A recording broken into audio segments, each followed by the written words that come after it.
I'm Adam Pascarella, and welcome to episode 31 of The Power of Bold. From New York City, it's The Power of Bold, a podcast on risk-taking, entrepreneurship, and bold living. Join us as we interview world-class performers, analyze life-changing books, and gather actionable insights to help you achieve your goals. Here's your host, Adam Pascarella. Hey everyone, thanks for tuning in to this latest episode of The Power of Bold. I'm your host, Adam Pascarella, and I'm really thankful that you're here. For this episode, I wanted to do something a little bit different. If you're concerned about major changes, don't worry. We have some great guests lined up for the next couple of episodes, so I'm excited to share those with you. Having said that, I wanted to take a break from our normal programming to talk about a topic that I have found extremely valuable on my entrepreneurial journey. It's something that all of us probably do, some to a greater extent than others, but we likely have varying degrees of success with it. Here, I'm specifically talking about cold emailing. I've titled this episode The Art of Cold Emailing, and I really do think that it's an art. Anyone can send a cold email to someone that they want to speak with or work with. Actually sending out that email only requires one click. But if you want to be successful at cold emailing, you need to be strategic about it. You need to think and be very deliberative, instead of sending out mass emails to groups of people, hoping that one or two will respond. If you don't, you not only are probably wasting your time, but you could even harm your reputation if you come across as uneducated, ill-informed, or annoying.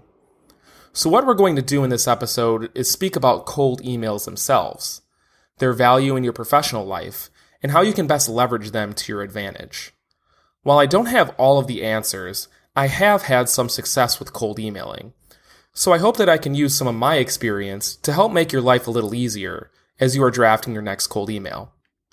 So if you're ready, let's jump into it. Throughout this podcast, I have reviewed books and spoken with individuals on the importance and power of relationship building.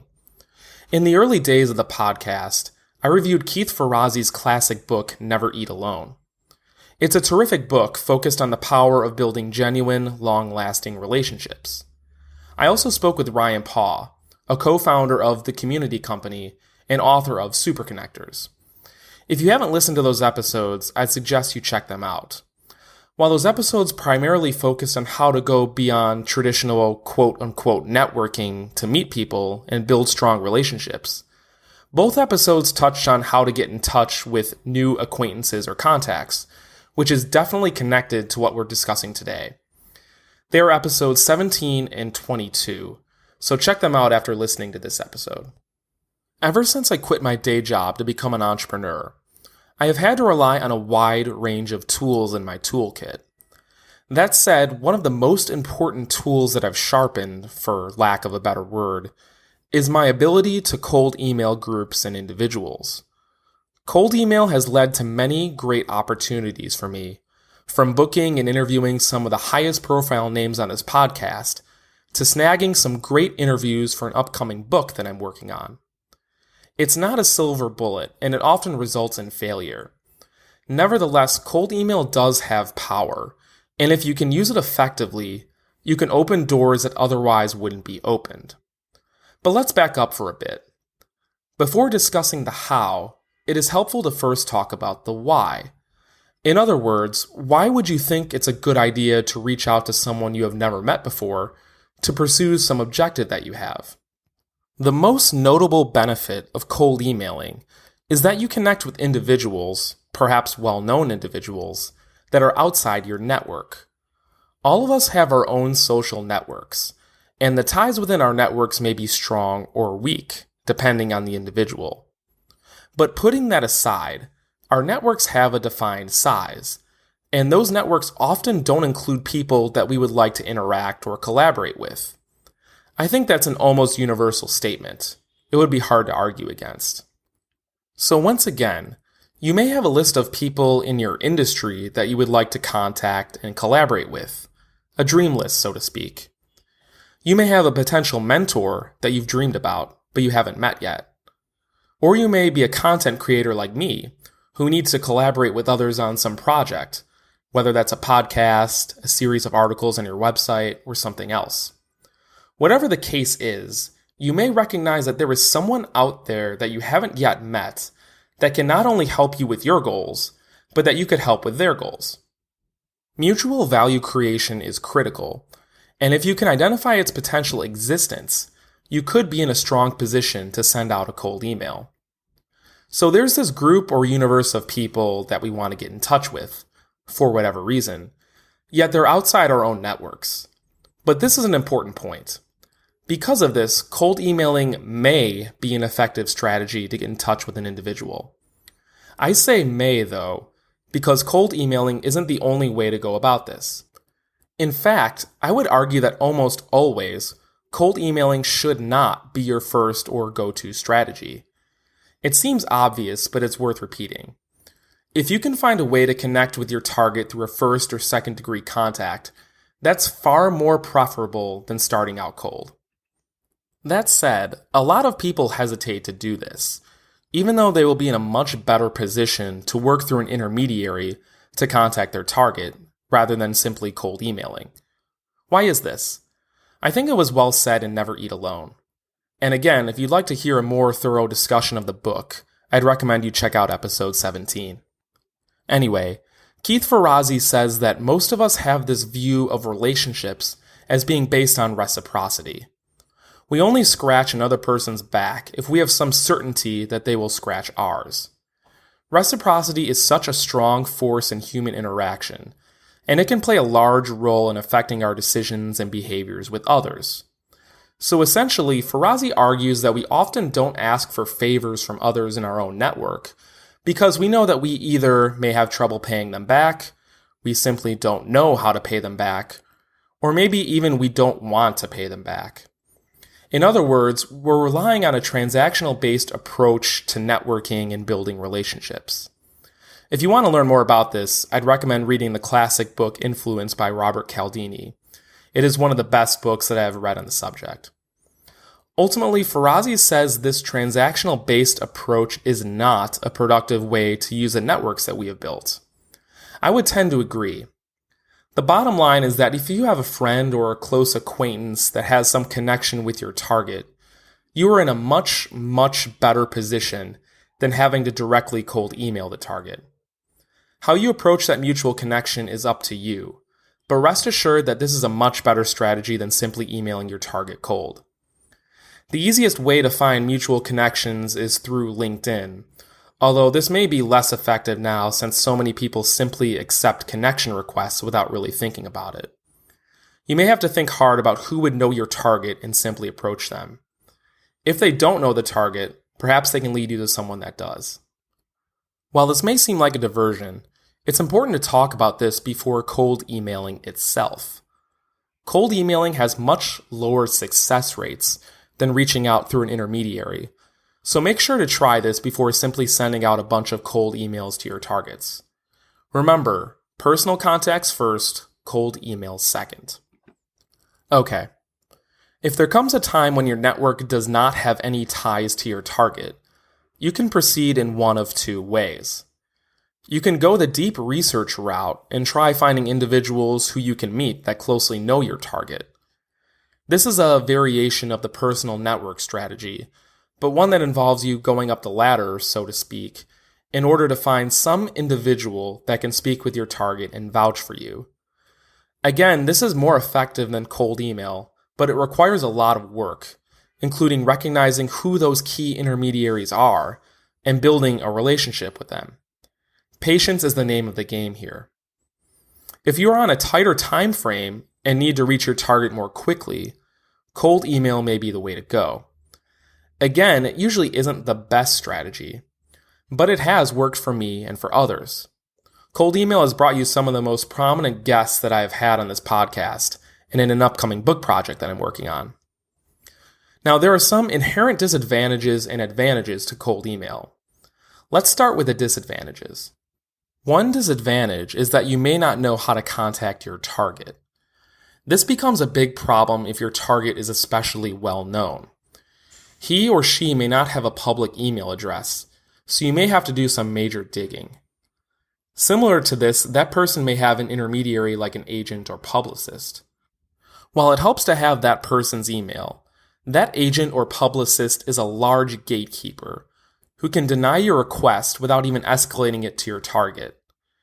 Gatekeepers aren't necessarily bad. I'll talk more about this in a few minutes. But there is the possibility that they can scuttle your request right away.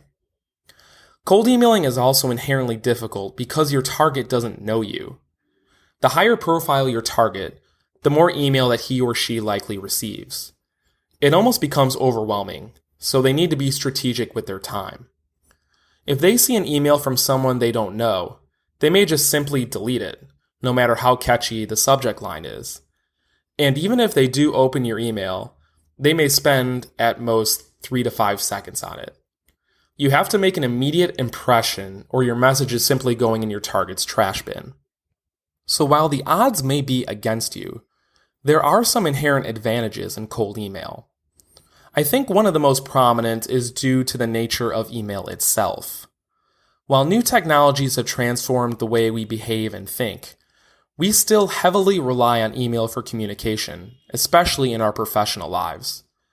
Whether people treat email as a to-do list or not, it's clear that people still religiously check their email. That ingrained habit is one of your key weapons. Along with this, there is some inherent boldness in sending a cold email. I've found that cold email targets generally respect that boldness and want to help. They see you as someone who is hungry, determined, and isn't afraid of being ignored or isn't afraid of failure.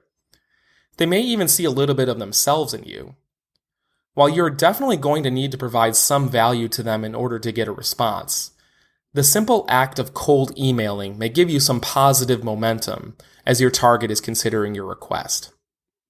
Okay, so considering these disadvantages and advantages, how do you turn the tide in your favor so that your target not only sees your request, but responds to you and, best case scenario, grants whatever request that you're proposing?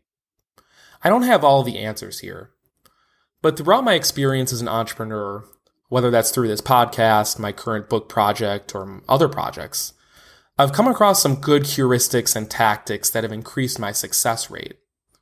It's hard to quantify how much they've helped, but I think it's safe to say that some of these tactics have helped me cross the finish line in whatever goal that I was pursuing.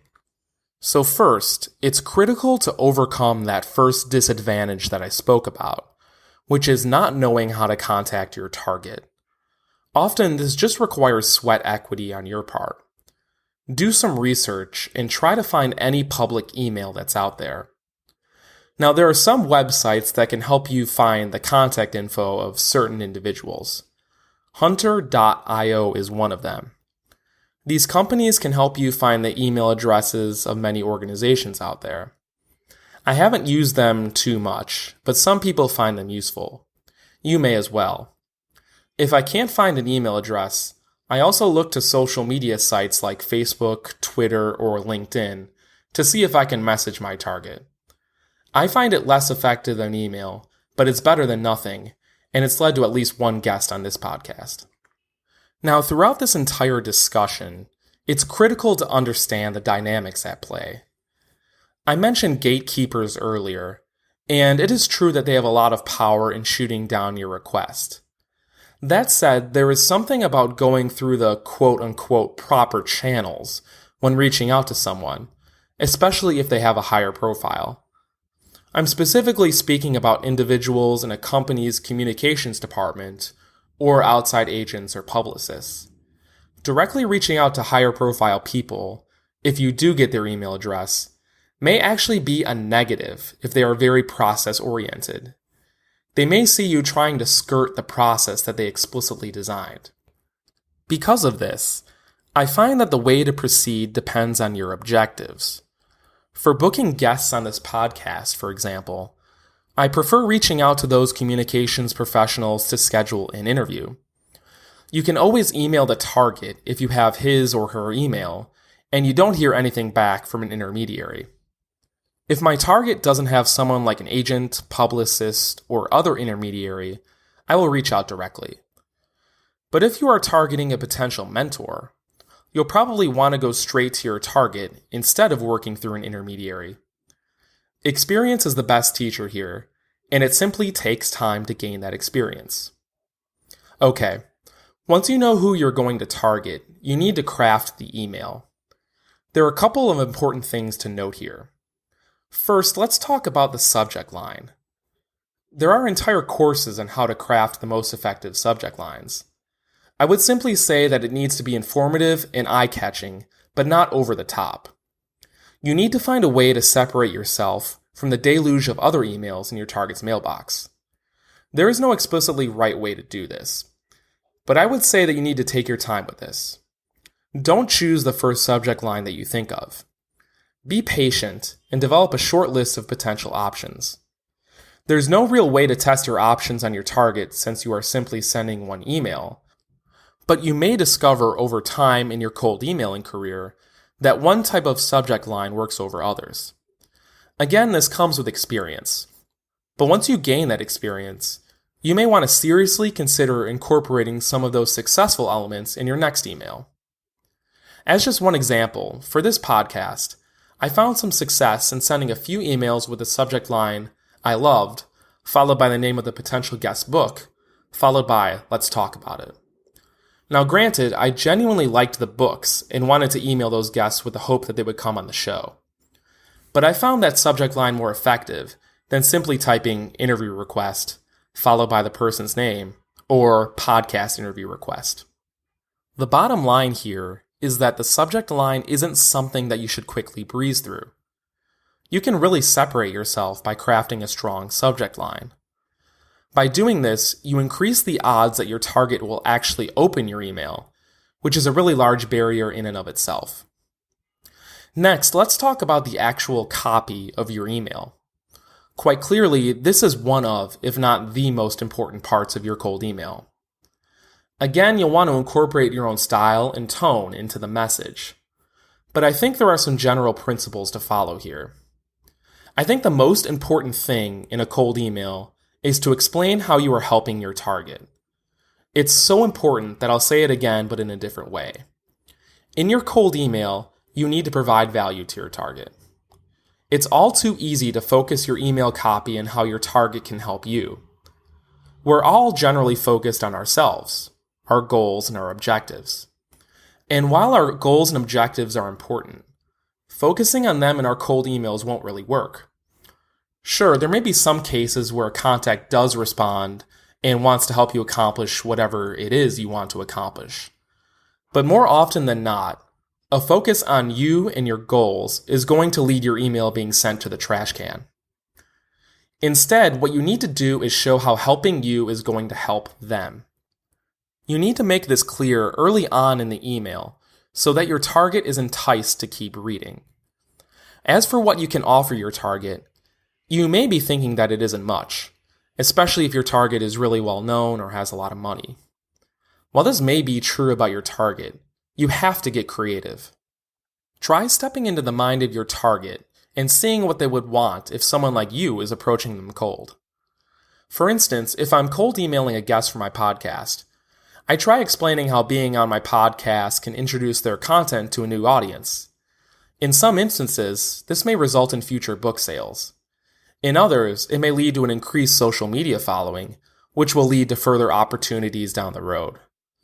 For my book project on lawyers who have left the legal field to pursue other opportunities, I explain how participating will lead to a greater public profile and recognition from others that this person is a game-changing lawyer who has taken their career in their own hands. Like I said, you may have to get creative. But that said, getting in the mind of your target is an extremely useful exercise. It helps not only to have your cold email answered, but it can help in other areas of your life as well. Empathy is something that not many people have. Okay, you know that you need to offer something of value to your target. Beyond that, there are a few more important rules of thumb. First, make sure to make your email personal. I know, we're all busy people. Crafting a personal email takes time, and it is more difficult than you may think. Having said that, mass emailing a group of people with the same email except for the name is not going to get you far. Often, it is easy to tell if you're being spammed. Not only will your target not respond, but he or she will often have a negative reaction to being spammed. Bottom line, if you're going to cold email someone, avoid the mass emails and focus on crafting a targeted, individualized email.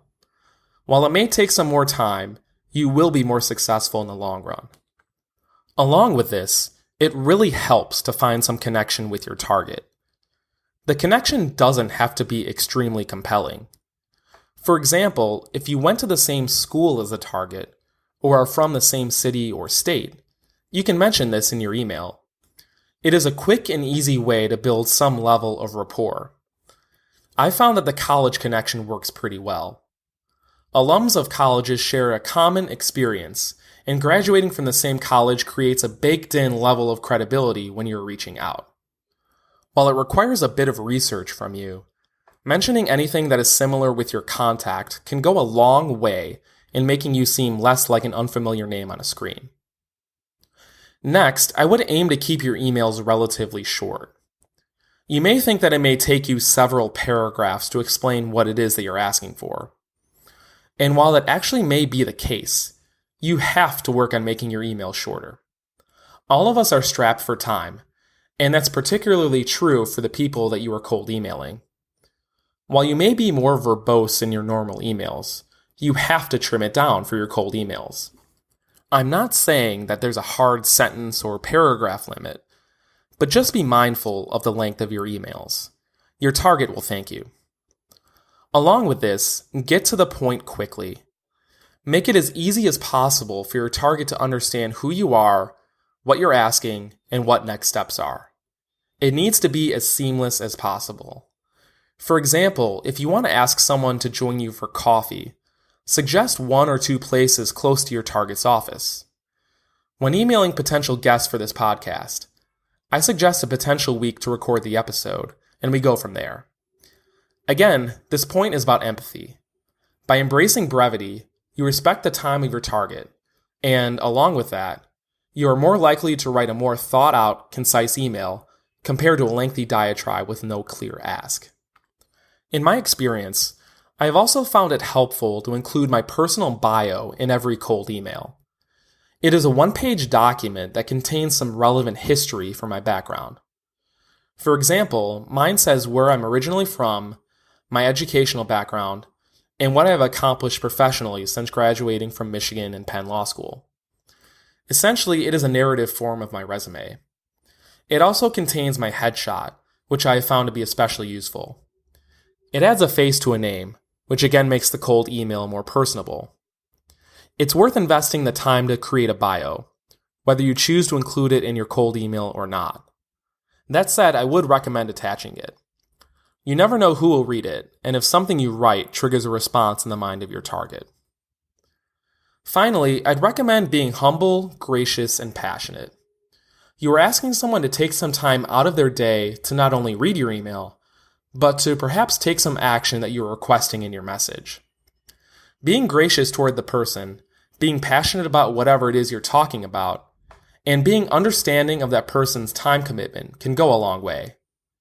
Make sure that this tone comes off in your message. So you've drafted your email and are ready to click send. What happens next? I'd recommend thinking about when to actually send the email. There are no hard and fast rules here, but I often avoid sending emails on weekends or holidays. I prefer to send them during the work week, and preferably in the late morning or early afternoon. There's nothing technically wrong with sending them at 9 a.m. or 5 p.m., but I have found more success by waiting for those moments during the day where there may be a lull. Also, don't forget about your recipient's time zone. It often isn't a fatal error if you miss this, but by ignoring time zones, you may be sending an email at a time that you may not necessarily want. Okay, you eventually hit send on your email. Hopefully your target responds promptly, and you can then engage with him or her as appropriate. But what happens if you don't hear anything back? At that point, you're entering the world of following up. I'd recommend giving it a few days to hear back from your target. We're all busy, and your target may have decided to answer your email in a few days. But if you're still waiting and haven't heard anything back within, say, 1 week, you may want to give it a shot and send a follow-up email. Again, brevity is key. Even a 1 or 2 sentence email about how you are following up on your prior email is sufficient. And once again, don't forget gratitude and passion. If there is no response after your second email, you have a choice to make. I really think the two options are finding a different way to approach this person or to move on. As for the first strategy, it goes back to what we discussed earlier in the episode. You'll need to find a mutual contact that can introduce you to your target. It's not impossible, but it's going to take some more work than sending off a few cold emails. You can also choose to simply move on, but if you're passionate enough about interacting with your target, you will find a way to make it happen. I would not recommend sending a third follow-up email to your target. 2 is often enough. At this point, you can't tell whether your target simply missed your email or simply does not want to speak with you. But by continuing to follow up, your target is more likely to find you to be annoying. So at that point, I'd highly recommend trying to find another way to connect. You never know what may happen. So that's a basic summary of how I approach cold emailing. I'm not saying I have all of the answers or that I have developed a bulletproof system. However, these heuristics have worked for me as I've reached out to others in my entrepreneurial career. It has allowed me to bring on some awesome guests for this podcast and to interview some well-known individuals for my book project, including an ESPN analyst, a well-known startup operator and venture capitalist, and a former member of the Trump White House. Cold emailing is a skill that I continue to work on, and one that I hope will be as beneficial for you. So ultimately, I hope this has been helpful. If you have any questions about cold emailing, feel free to reach out. It'll actually be a great opportunity for you to practice cold emailing. Send an email to adam@thepowerofbold.com, and I'd be happy to help. Also, feel free to get in touch with me by email or on our social channels if you have any other cold emailing strategies that you have found to be successful. And don't be shy. I appreciate all of your emails. So that's it for this episode of The Power of Bold. As always, I invite you to get in touch with me by visiting thepowerofbold.com. There, you can also find the show notes and transcript for this episode and our prior episodes. And once again, we'd appreciate if you can review the show on iTunes and Google Play. Every review helps others discover the show. So thanks again for tuning in to the podcast. We'll see you next time. Thank you for listening to this episode of The Power of Bold. For show notes and a transcript of this episode, visit thepowerofbold.com. Feel free to get in touch by visiting our Facebook and Twitter pages. And don't forget to subscribe to the podcast on iTunes or Google Play. We'll see you next time.